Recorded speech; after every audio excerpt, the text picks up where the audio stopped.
You don't really understand sometimes what a terrible burden it is to know some of the things that I know. And try to wake people up and impart this knowledge to them. And find out that they just have walls built in front of them. They want to be slaves. Now I risk sounding like a conspiracy theorist, but it's no longer a theory. What I'm about to say is fact. The secret organizations of the world power elite are no longer secret. They have planned and are now leading us into one.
The Great Reset. Van Meyen then points out that Klaus Schwab last year wrote the book with the catchy title COVID-19, The Great Reset, and then asks the Dutch Prime Minister Mark Rutte what he thought of the book. This is the book, of course, that coined that dreadful expression from last year, the new normal. In the book, Klaus Schwab repeatedly claims that we will never return to the old normal. He calls it the broken normalcy of the past. In the book, Schwab claims that only a few businesses will survive and that our old beliefs will be shattered. He claims that we should take advantage of all this, that governments should take advantage of all this upheaval to reimagine and refashion our world in a more inclusive manner. And now, he says, is the time to get rid of capitalism and replace it with some vague thing he calls the Fourth Industrial Revolution. He loves his snappy little catchphrases. It's old Klaus. This will fuse humanity with technology or something like that in order to save the world from climate change. Oh, hang on, I thought it was COVID. No, silly me. Apparently they're all kind of interconnected. You see, this is Klaus's Global Risks Report right at the front of his book on COVID-19, where he conveniently joins all the dots for us. Capitalism, world government, you name it, and throws in all sorts of jargon like velocity and interconnectivity. And hey presto, at the very heart of the COVID problem is climate action failure. Huh? Forget those silly little items like energy price shocks, runaway inflation, terrorist attacks, or weapons of mass destruction. I mean, who needs to worry about any of that when there's climate change in action and extreme weather to worry about? Aujourd'hui, au bout de ça, on parle de puces qu'on pourra s'implanter. Ce sera quand ça? Certainement dans les 10 années à venir. Et d'abord, on va les implanter dans nos vêtements, c'est-à-dire wearables, comme on le dit. Et après, on pourrait s'imaginer qu'on les implante dans nos cerveaux ou dans nos topos. Et à la fin, peut-être il y a une communication directe entre notre cerveau et le monde digital. Ce que nous voyons, c'est une sorte de fusion du monde physique, digital et biologique. It's at the end, what the fourth industrial revolution will lead to is a fusion of our physical, our digital, and our biological identities. The difference of this fourth industrial revolution is it doesn't change what you are doing. It changes you. If you take genetic editing, right. Just as an example, it's you who are changed. And of course this has a big impact on your identity. Yeah. And offers certain kinds of possibilities that have to be careful about. You know, when you began to do that kind of gene editing, some people worry that you are changing what it means to be human. That's the problem. And of course, the new industrial revolution offers us many opportunities, but it raises manifold questions on the ethical, but even legal implications. And we have to be prepared for it, and that's what we want to do in Davos next year. Don't forget that Klaus and his World Economic Forum have also promised us that in the future you will own nothing and you will be happy. How does he know that we will be happy? Well, Klaus also outlines in his book, COVID-19, The Great Reset, that contact enabler of mass surveillance. His words, not mine. Klaus also looks forward to a time in the not-too-distant future where America is no longer the dominant superpower. No. But the world is run by China and a few of Klaus's World Economic Forum cronies, I presume. Anyway, back to Dutch MP Gideon van Meyen. This is where the fun really starts. Van Meyen asks the Dutch Prime Minister, Mark Rutte, what he thought of the book, COVID-19, The Great Reset. The Dutch Prime Minister, by the way, could be straight out of the Liberal Party of Dave Sharma, Trent Zimmerman and Matt Kean, a modern Liberal. He's a typical lovey globalist who before politics spent most of his career with Unilever. So I guess Rutte from Marketing might be a catchy nickname. Anyway, Rutte from Marketing gets up and smugly replies that he has never read Klaus Schwab's book because he doesn't go in for crazy conspiracy theories. De vraag aan de demissionair minister-president is: hoe beoordeelt hij de inhoud van dit boek? De minister-president. Ik ken het boek niet, voorzitter. Maar ik zou de heer Vermeijeren willen adviseren om niet al te veel in al die conspiracy-theorieën. Ik kijk ze ook allemaal op YouTube. So, conspiracy theories, right. Well, Van Meyen's not going to be brushed off that easily by Rutte from Marketing. So he gets to his feet, and remember that this is his first speech in Parliament. He responds, "It surprises me that the first question I ask in the Parliament is answered with a lie." Whoa!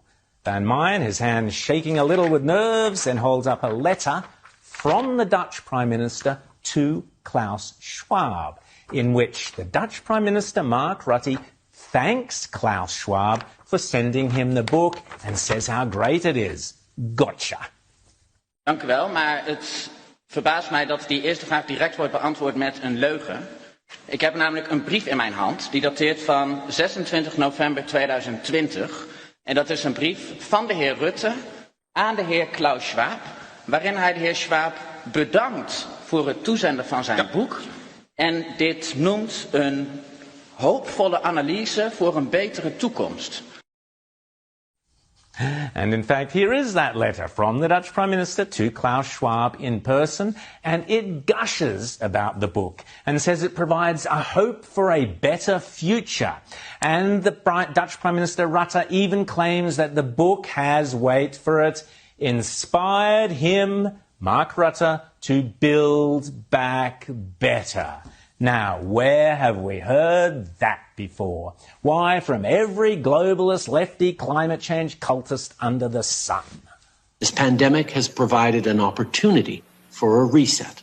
This is our chance to accelerate our pre-pandemic efforts to reimagine economic systems. Seeing a lot of people fall prey to disinformation, and if conservative MPs and others want to start talking about conspiracy theories. This pandemic has provided an opportunity for a reset. Conspiracy theories. This pandemic has provided an opportunity for a reset. Conspiracy theories. Reset. Conspiracy theories. Reset. Conspiracy theories. And how do we build back better? Because it's not about return to yesterday. There is no return to yesterday. We will build back better from the COVID crisis. Better, stronger, with an answer to the many challenges New Zealand already faced. This is our opportunity. An unprecedented opportunity. This is our chance to really build back better. This is our moment to change the future for the better. We can't afford to miss it, because this window of opportunity won't be open for long. We have a golden opportunity. We have a unique but rapidly shrinking window of opportunity to learn lessons and reset ourselves. And let's recreate a global framework which really is in line with the requirements of a society in the 21st century. You've sold us out to globalism. Okay. You are not working for Canada. You are working for your globalist partners. I wonder how much they're paying you to betray Canada. Okay. What do we do with traitors in Canada, Mr. Trudeau? We used to hang them for treason. And you're doing that very same thing to us now. Okay. We know what you're doing. This pandemic has provided an opportunity for a reset. The Great Reset. It's now a historical moment, a crucial moment to rebuild the future. It is imperative that we reimagine, rebuild, redesign, reinvigorate and rebalance our world. Building back better. Hopefully we can just work on what we say, building back better. Building back better out of COVID, there's huge opportunities for us. Build back better. I like to say build back better. We must first pass the budget resolution so that we can then pass the president's Build Back Better agenda. My Build Back Better agenda? We must build back better. We're going to build it back better. Build it back better. Building back better. Build back better. Build back better. It's a very pertinent question to ask, how do we build back better? To build back better or whatever. We have a chance to reset the clock and build back better than before.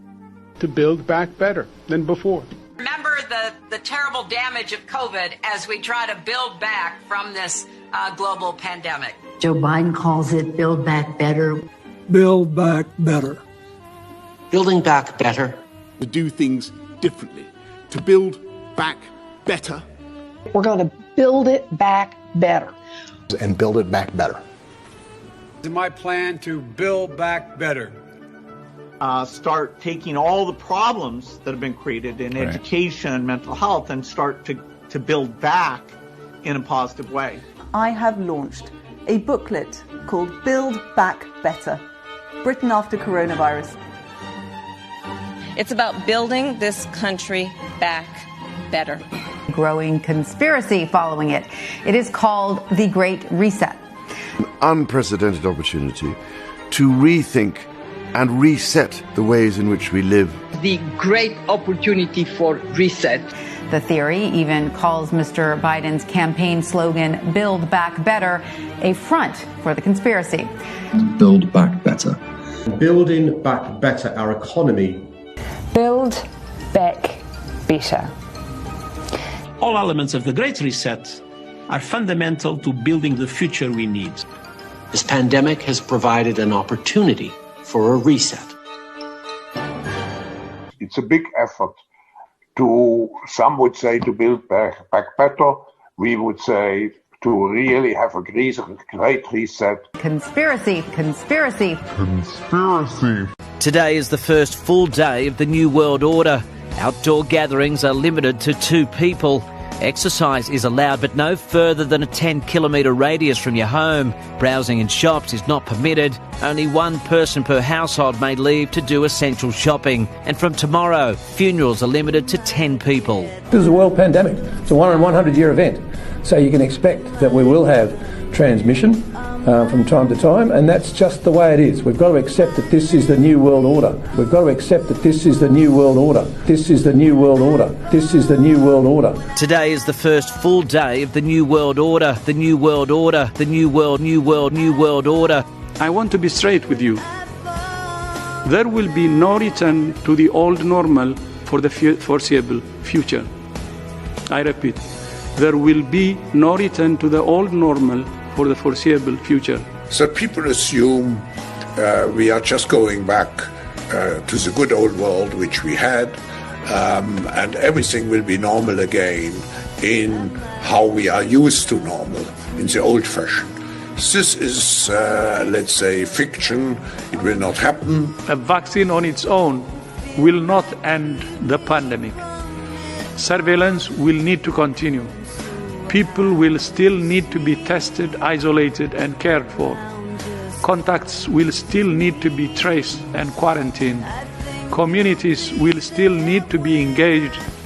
It is a big idea, a new world order. We can find meaning and reward by serving some higher purpose than ourselves.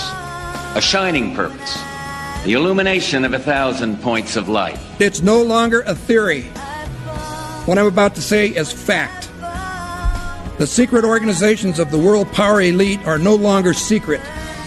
They have planned and are now leading us into a one-world communist government. This is terrorism of the most worst kind, brought on you by our own government. Lead in shaping a new world order for the 21st century.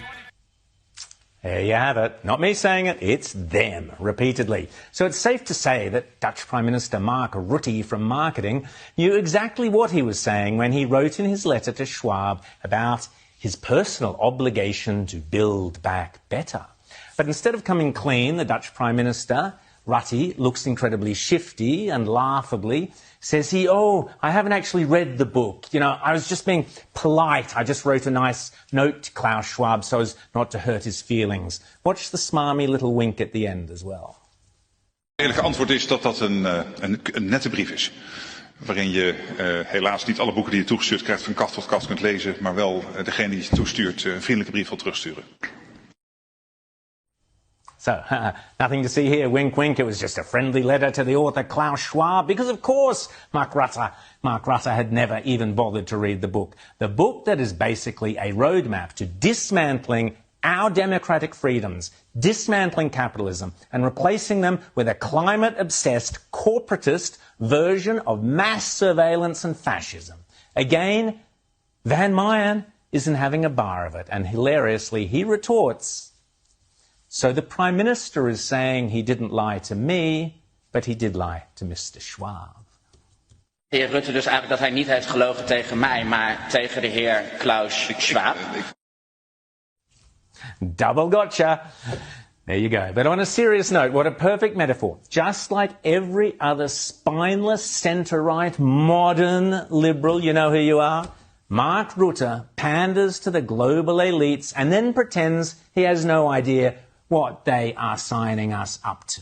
Using my face to get into a convenience store in China where you can buy food through facial recognition technology.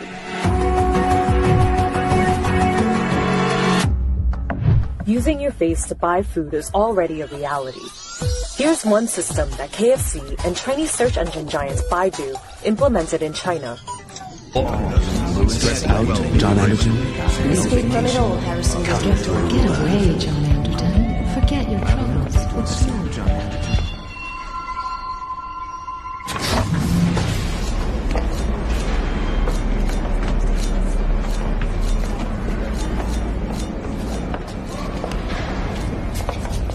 This could, for example, be used for totalitarian social monitoring. Well, this has now become a reality in China. The local government of China's Jiangsu province has launched a new social control system that combines the CCP's health code program with the regime's social credit system to create what they're calling a, quote, civilization code. This new system gives people a civilization score, which ranks them into different levels. And this level is then used by the government to judge who gets priority or who should be subjected to restrictions or punishments. 我现在是已经被限制这个自由的出行了，就是订票啊，我们高铁和飞机都不行。我跟你演示一下，我们用这个 APP 来订票。现在是我们从重庆到西安，我们来订一张票，订一张过几天的票。And what does it say? 然后就显示那个出票失败，说我已经被法院依法限制高消费，限制乘坐 G 字头列车。 The vaccine passport platform is the same platform as a social credit system. In China, the CCP can find any dissident, in 5 minutes because of the 360-degree surveillance of the social credit system.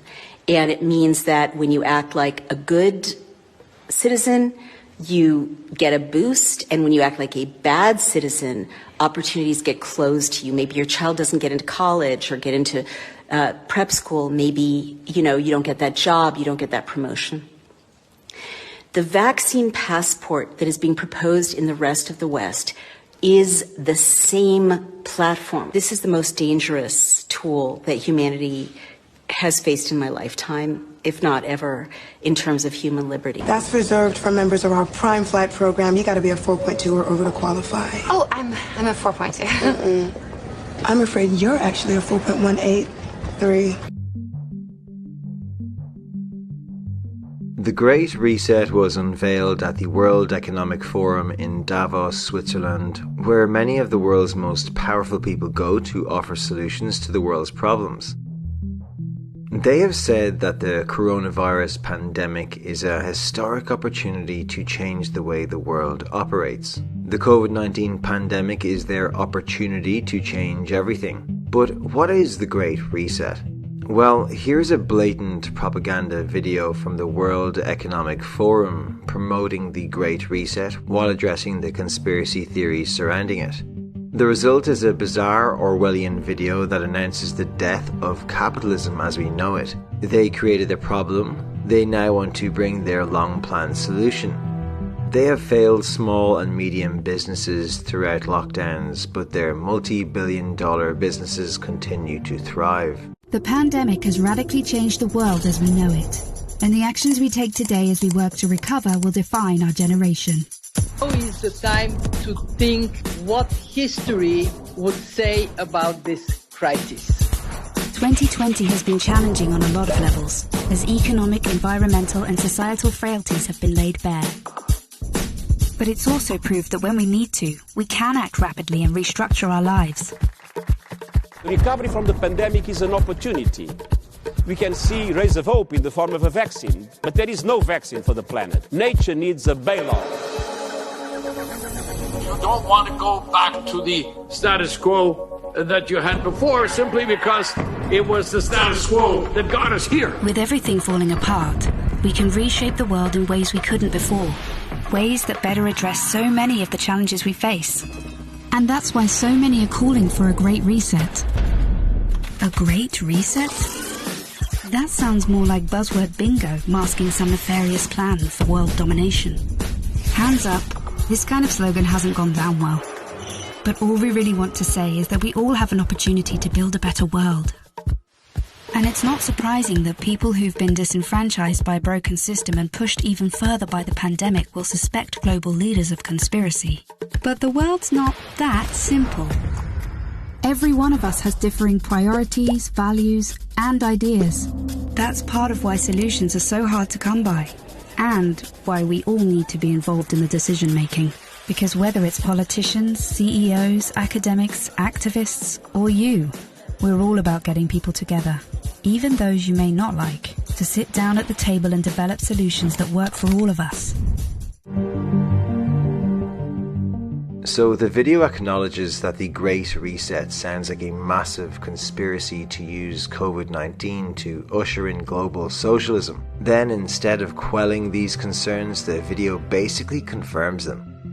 The Great Reset is the top-down reorganization of the world economy by a cabal of technocratic corporativists, led by the group around the Davos World Economic Forum. The so-called Great Reset, or UN Agenda 2030, is no future proposal. It is well into actualization as the world remains in insane lockdowns for a virus. The UN Sustainable Economy Agenda is being realized quietly by the very same global banks which have created the financial crises in 2008. This time they are preparing the Klaus Schwab World Economic Forum Great Reset by steering hundreds of billions and soon trillions in investment to their hand-picked woke companies, and away from not woke, such as oil and gas companies or coal. What the bankers and giant investment funds like BlackRock have done is to create a new investment infrastructure that picks winners or losers for investment according to how serious that company is about ESG, environment, social values, and governance. For example, a company gets positive ratings for the seriousness of its hiring gender diverse management and employees, or when it takes measures to eliminate their carbon footprint by making their energy sources green or sustainable, to use the UN term. As this new fake Biden administration pushes their ideological opposition to so-called fossil fuels, the world will see a precipitous decline in oil and gas investment. The role of the Davos globalists and the ESG financial players are out to guarantee that. The World Economic Forum's Great Reset is not simply a big idea of Klaus Schwab on the economic devastation of the coronavirus. It has been long planned by the money masters. The so-called Great Reset is an old ideology touted for decades by globalists like Henry Kissinger, who opined in 2014, "Never before has a new world order had to be assembled from so many different perceptions or on so global a scale. The Great Reset is the proposed mechanism for setting in motion a new global order, but it wouldn't be possible to bring forth such a bold plan without a global crisis, be it manufactured or of unfortunate happenstance, that shocks society to its core. The pandemic represents a rare but narrow window of opportunity to reflect, reimagine and reset our world to create a healthier, more equitable and more prosperous future," said Klaus Schwab of the World Economic Forum. With the arrival of the coronavirus pandemic, the World Economic Forum has the perfect excuse to quickly enact its vision for steering society towards a more invasive and intrusive technocratic future in the name of serving the common good. In order to bring out the Great Reset, it will require trust in the technology, and to be more specific, the World Economic Forum would like to have greater trust in crisis-relevant technology, which includes developing digital health passports and contact tracing under a new form of internet governance. Prior to this pandemic scamdemic, implementing worldwide lockdowns that destroy businesses, wreck the economy, and leave people destitute and stripped of their constitutional rights while trying to enact immunity passports and otherwise massive bioelectronic surveillance apparatuses that would never have been accepted by the citizens of a free society. But the coronavirus pandemic has opened a narrow window for a golden opportunity, and once this crisis is over, the Davos Club fears that the window may be shut forever. So this is the big play by the cabal. To justify the Great Reset, the World Economic Forum mentions economic disparities caused by COVID-19. However, these disparities were caused by economy-killing policies dictated by the World Health Organization, another elite organization that is largely funded by China. By forcing massive lockdowns, they knew exactly what would happen. They created chaos, and now they're looking to restore order. The real issue at hand is freedom. A free market allows any citizen to create a business and make a living from it. And as long as there's a demand for it, the business can grow and everyone involved prospers.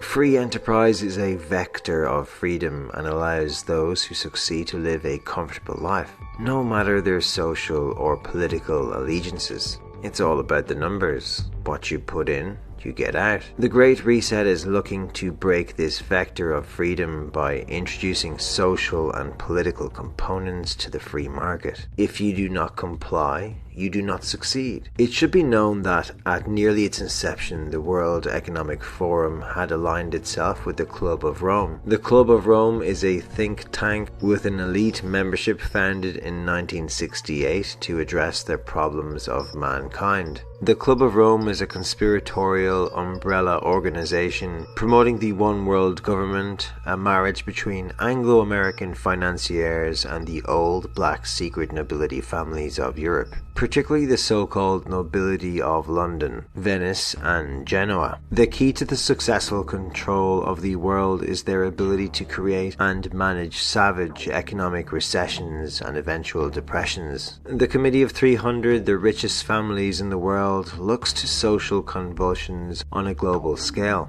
followed by depressions to decimate the economy of all nations, to keep third world countries in abject poverty, and to turn first world countries such as the United States into third world countries. Organized in 1968 by the Jewish Morgenthau Group, the Club of Rome's purpose is to accelerate the plans for all nations to be combined in a one world government, and to eliminate the vast majority of the world's people by infanticide, disease, and wars. They have developed a plan to divide the entire world into 10 areas called kingdoms, to be ruled by an appointed, not elected, governor under the direction of the United Nations. It was concluded by the Club of Rome in their extremely influential Limits to Growth that was published in 1972 that such problems could not be solved on their own terms and that all were interrelated. In 1991, the Club of Rome co-founder Sir Alexander King stated in the First Global Revolution, which was an assessment of the first 30 years of the Club of Rome, stated that, in searching for a common enemy against whom we can unite, we came up with the idea that pollution, the threat of global warming, water shortages, famine, and the like would fit the bill. In their totality and their interactions, these phenomena do constitute a common threat, which must be confronted by everyone together. But in designating these dangers as an enemy, we fall into the trap which we have already warned readers about, namely mistaking symptoms for causes. All these dangers are caused by human intervention in natural processes, and it is only through changed attitudes and behavior that they can be overcome. The real enemy then is humanity itself. It is no surprise that with such a conclusion, part of the solution prescribed was the need for population control. However, what forms of population control was Klaus Schwab in particular thinking of? In the late 1960s, Schwab attended Harvard, and among his teachers was Sir Henry Kissinger, whom he has described as among the top figures who have most influenced his thinking over the course of his life. After calling for a great reset in 2014, the Davos crowd repeated the same ideology for a few more years before pivoting towards simulating faux pandemic scenarios. A few months after, the World Economic Forum established that nobody was prepared to deal with the coronavirus pandemic. The World Health Organization declared there was a coronavirus pandemic, and all of a sudden, the Great Reset narrative that the World Economic Forum had been nurturing for 6 years found a place to pitch its tent in the new normal camp. And that's where we're at today. The Davos elite said they wanted a global reset of the economy many years ago. They role-played what would happen if a pandemic was to occur, and now they're saying that the Great Reset ideology is the solution to the pandemic and it must be enacted quickly. The Great Reset is a means to an end. They locked people in their homes who earn from hand to mouth so they can experiment how their planned reset will work, when they will have to feed their dependents, whose businesses they killed through a disease they created. Next on the agenda is a complete makeover of society under a technocratic regime of unelected bureaucrats who want to dictate how the world is run from the top down, leveraging invasive technologies to track and trace your every move, while censoring and silencing anyone who dares not comply. Those who pulled the strings have been begging for a global crisis to unleash their worldwide restructuring of society and the economy.